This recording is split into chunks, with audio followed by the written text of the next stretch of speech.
Foden leads Man City fight back for 3-1 derby win over Man United after Haaland's glaring miss. Manchester, England, AP. Phil Foden led Manchester City's fight back after an astonishing miss by Erling Haaland for a 3-1 win over Manchester United in a one-sided derby that exposed the gulf between the two Premier League rivals on Sunday. City trailed 1-0 at halftime after Marcus Rashford's rasping long-range strike in the 8th minute and a glaring miss from the prolific Haaland from barely 2 meters out. Foden succeeded where Haaland earlier failed, smashing in a rising drive for the equalizer in the 56th and then sweeping in a low shot in the 80th minute off Julian Alvarez's inside pass.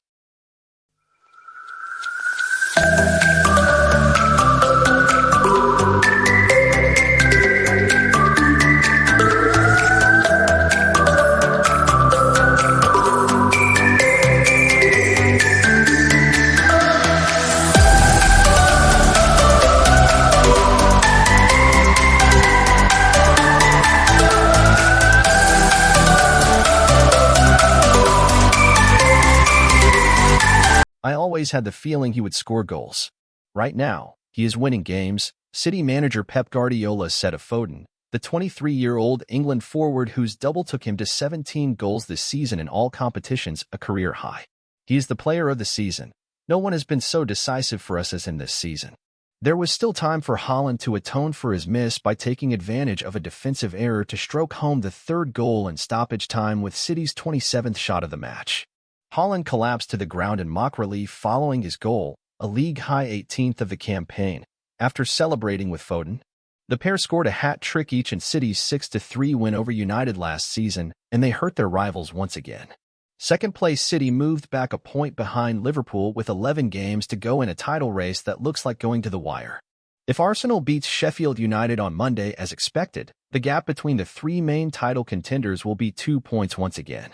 United, meanwhile, has lost ground in the fight for Champions League qualification.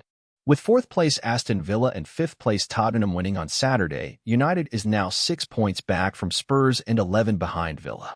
The lopsided nature of the match showed that Jim Ratcliffe, whose Ineos operation has taken charge of United's footballing operation as part of the billionaire's arrival as a co-owner, has his work cut out in returning the club to being a force in the English and European game. He talked last week about knocking City and Liverpool off their perch in 3 years. That might be optimistic on this evidence.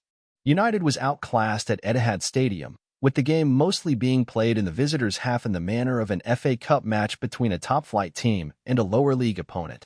City had 74% possession overall and United only had one shot on target, Rashford's goal. Still, before Foden scored his brilliant first, there was a chance United could somehow hold out. And even that goal was contentious, with United manager Erik ten Hag angry that a foul wasn't awarded for a foul on Rashford by Kyle Walker prior to City breaking forward and grabbing the equalizer. It was, maybe soft, but there was contact, ten Hag said. Soon after ten Hag threw his water bottle on the ground, Foden was unleashing a shot that flew past Andre Onana. Another draw, coming 2 weeks after City was held at home 1-1 by Chelsea, would have been a serious blow to the team's chances of an unprecedented fourth straight league title, but Foden and, belatedly, Haaland ensured that wouldn't be the case. And so, City will be heading to Anfield for a seismic match next Sunday right on Liverpool's tail and with a chance of inflicting a huge blow in the title race. City is now unbeaten in 19 matches in all competitions dating back to a 1-0 loss at Villa on December 6th. It's a record United can only dream of in its current state as Ratcliffe gets to work with a mighty rebuilding job. One positive for United was the performance of Onana, who repelled City with a series of outstanding saves in the second half and could do little about Foden's breakthrough. Another was the quality of Rashford's goal, a thunderbolt from 30 meters after Onana's long clearance got Bruno Fernandes behind City's defense. From then on, however, it was one-way traffic and United failed to stem the blue tide.